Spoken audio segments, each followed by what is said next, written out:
BingX, a trusted global crypto exchange. Trade spot, futures, or copy top traders easily. Sign up via the link or referral code to get 30 USDT instantly, plus up to 1,500 USDT in bonuses for verification, deposit, and trading. Did David Harbour skip Stranger Things press tour?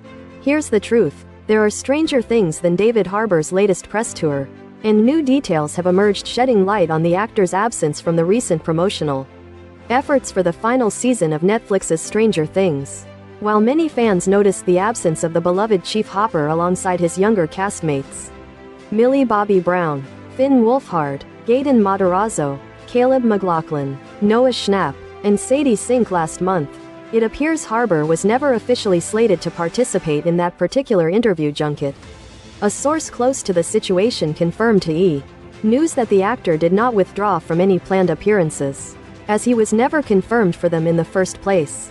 The 50-year-old star is currently immersed in production for Courtney Cox's new movie, Evil Genius. According to Deadline, despite his packed schedule last month, insiders shared that David Harbour has been cleared and is expected to attend the Stranger Things Season 5 premiere in Los Angeles on November 6. E! News reached out to Netflix for comment regarding Harbour's absence from the press tour but did not receive a response, and a representative for the actor has yet to respond to inquiries. Though he has maintained a lower public profile recently, David Harbour made headlines last month due to his estranged wife, Lily Allen. Allen released her new album, West End Girl, which includes lyrical content that alludes to infidelity on Harbour's part as a contributing factor to the dissolution of their 4-year marriage. In a track titled Ruminating, the Grammy nominee conveys a sense of haunting imagery, singing about being unable to shake the image of her husband's mistress naked. Another song, Sleepwalking, suggests a partner who manipulates by making her believe her suspicions of infidelity are unfounded, stating she has nothing to do with them girls in your bed. While David Harbour has not yet publicly addressed Lily Allen's new album, he has previously spoken about his mindset as he approaches the conclusion of the show that catapulted him to international stardom. In an interview with Esquire Spain published on November 1, he shared his complex emotions, stating, "There's all kinds of stuff. There's sadness, there's fear, but in general it also gives you an opportunity to have more time and space to do your own thing. I'm excited about what I've learned over the years on Stranger Things." He further reflected on the enduring legacy of the series, adding, "As brilliant and wonderful as Stranger Things is, I do think it will stand the test of time, but I also think it will be a product of its time." Addressing his younger co-stars, Harbour expressed his admiration, describing them as pretty good kids with promising futures. He offered his continued support, stating, "I'm always here to help them out, but they're on their own path. It's a wild path, but they all seem to be doing great." The journey of Stranger Things from concept to global phenomenon is as captivating as the series itself, brimming with behind-the-scenes secrets that reveal the creative evolution of this beloved show. The Duffer Brothers, Matt and Ross, initially conceived the series under the working title Montauk after their experience on M. Night Shyamalan's Fox series Wayward Pines. The brothers found it challenging to gain acceptance for the title Stranger Things, with Matt Duffer recalling the difficulty in persuading others to embrace a new name once a title had taken hold. Their initial vision for filming was set in Long Island, drawn to the coastal setting reminiscent of Amity from their favorite film, Jaws. However, the impracticalities of shooting on Long Island during the winter, citing the potential for misery and escalating costs, led them to relocate production to Atlanta. The path to Netflix was not an easy one. Prior to the streaming giant picking up the project, an estimated 20 networks passed on the show, with executives expressing doubts about audience engagement with a series led by 4 children.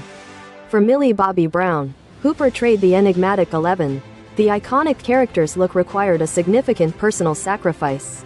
Shaving her head at the tender age of 12, Brown described this moment as the most empowering moment of my whole life, realizing that, without her hair, her face was fully exposed, and her role was to inspire, proving that beauty transcends physical appearance.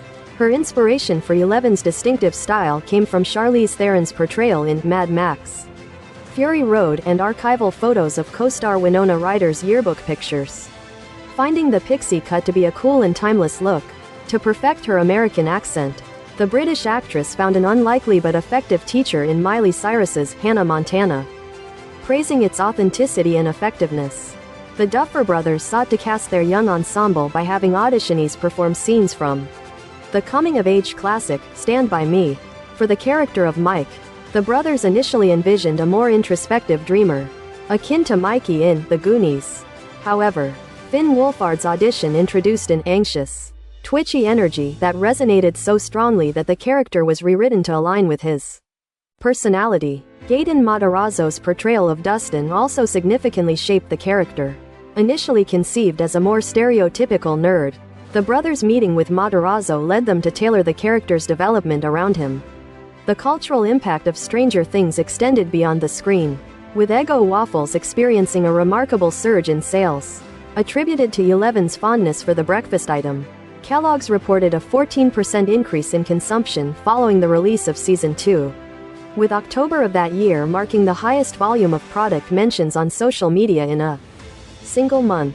David Harbour himself became a viral sensation in early 2018 when he fulfilled a fan's request to take her senior portraits with her, a promise made in exchange for 25,000 retweets. He not only kept his word, donning a school sweatshirt and holding a trombone, but also playfully captioned the experience on Instagram as voted most likely to hijack someone's high school senior photos 24 years later. Later that year, Harbour engaged in another memorable social media stunt, officiating a viewer's wedding in exchange for 125,000 retweets and the first slice of cake, even getting ordained and performing the ceremony in his iconic Chief Hopper attire. The fan theory that Eleven might be Hopper's daughter, though not initially explicit, eventually unfolded into a profound surrogate father-daughter relationship. A poignant detail emerged in Season 2 when Eleven was seen wearing a blue braided bracelet at her school dance, a tribute to the bracelet Hopper always wore, which was made from his late daughter's hair ribbon. For Millie Bobby Brown, the on-screen kiss with Mike in Season 1 marked her very first kiss in real life, describing the experience as strange with 250 people watching. When the pair had to kiss again in the following season, Brown shared on The Tonight Show that her co-star Finn Wolfhard amusingly whispered, "I'm coming in," like a ventriloquist. Just before their embrace, the real-life romance between Natalia Dyer and Charlie Heaton, who play Nancy and Jonathan respectively, began in 2016. Though they have maintained a relatively private relationship, Dyer expressed the importance of keeping aspects of her life personal, while also acknowledging the unique dynamic of working with someone she shares a personal life with, calling it always really fun. Steve Harrington, the character portrayed by Joe Keery, was initially not intended to survive the first season. However, the Duffer Brothers confessed to falling in love with Keery's performance during the making of Season 1, leading to the rewriting of his arc to become a hero alongside Jonathan and Nancy. Ross Duffer elaborated that Steve was initially conceived as a jockey douchebag, but Joe Keery brought a depth that far surpassed that initial concept. Similarly, Eleven was also originally planned to make a sacrificial end in Season 1. Ross Duffer revealed in the book, Stranger Things, Worlds Turned Upside Down, that Eleven's sacrifice was always the intended endgame. However, as the show's potential for longevity became apparent, the ending was left more ambiguous, as the creators recognized the show would not truly function without Eleven. And they had already acknowledged Millie Bobby Brown's exceptional talent. The 7th episode of Season 2, titled The Lost Sister, faced potential exclusion from the airwaves.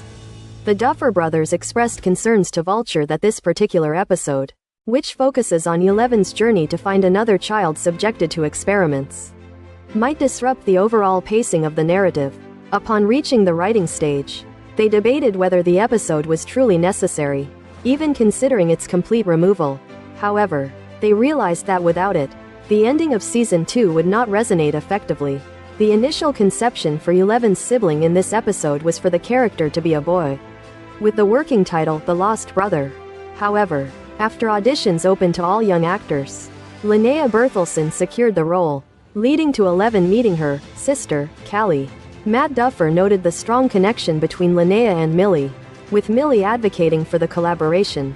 Bridgerton actress Nicola Coughlan initially auditioned for the role of Robin but later booked the part of Penelope Featherington. Coughlan acknowledged that Maya Hawke was far better for the role of Robin. finding the experience a valuable lesson for actors about recognizing that casting decisions are not personal but rather about finding the right fit for a specific role. Before her starring role in Netflix's Outer Banks, Madeline Klein made an appearance in Season 2 as Tina, a mean girl at Hawkins High, for the role of Billy, Max's older stepbrother. Australian actor Dacre Montgomery took an unconventional approach to his audition tape, wanting to make a significant impression on the Duffers. He filmed himself dancing to 1980s hits like Come On Eileen and Hungry Like the Wolf, while wearing only a G-string. Despite initial hesitation about submitting the tape, Montgomery gambled on the hope that it would showcase a unique quality that would earn him a chance. His risky strategy proved successful. As Stranger Things progressed into its third season, Deadline reported substantial pay increases for the cast. The younger actors saw their per episode earnings climb from approximately $30,000 to over $200,000, potentially reaching $250,000. Winona Ryder and David Harbour were reportedly commanding salaries between $300,000 and $350,000 per episode, while Natalia Dyer and Charlie Heaton were earning between $100,000 and $150,000 per episode.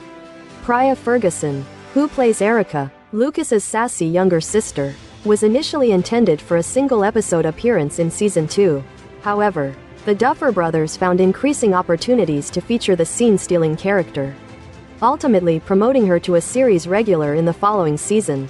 The growing physical stature of the younger cast presented a unique challenge for the wardrobe department in maintaining continuity. Costume designer Kim Wilcox described the situation as crazy, noting instances where one child's shoe size would change every 3 weeks. Her solution involved sourcing heritage brands that offered the same product in multiple sizes, purchasing several pairs to accommodate growth spurts. While the Duffers paid homage to iconic films like The Goonies, E.T., and Stand By Me, they were careful to avoid overly explicit references. Matt Duffer explained that during the initial pitch to Netflix, a trailer was created featuring around 20 to 30 movie inspirations to convey the essence of Stranger Things. He emphasized that these films were deeply ingrained in their DNA from their upbringing. But in the writer's room, the focus shifted to storytelling, allowing the characters to guide the narrative rather than relying heavily on direct cinematic references, which could lead to a jumble and a mess. The creative team initially aimed to minimize special effects to achieve a throwback aesthetic, a goal that proved unexpectedly challenging. Ross Duffer reflected on the difficulty of practical effects, acknowledging the admiration for filmmakers who mastered such techniques in films like The Thing and Alien. He elaborated that practical effects demand considerable time and preparation, which clashed with the rapid script turnover and the need for immediate production. On set, ideas that seemed feasible in an old-school approach often proved unworkable due to time constraints. From the outset, the Duffer Brothers envisioned a 5-season arc for Stranger Things. Netflix executive Matthew Thunnell confirmed to Variety that much of their original vision from 2015 is now unfolding as the series approaches its conclusion, with each episode of Season 4 reportedly costing $30 million. Although the conclusion of Stranger Things is set, the Duffer Brothers are not yet ready to depart the Upside Down entirely. They revealed in an email interview with Variety that they have an idea for a spin-off that they are super excited about, though they have not yet shared it with anyone or begun writing it, despite their efforts to keep the premise a surprise. Matt and Ross admitted that Finn Wolfhard has already managed to guess the concept of the new series, which they described as very, very different. Aside from Finn, no one else knows the details.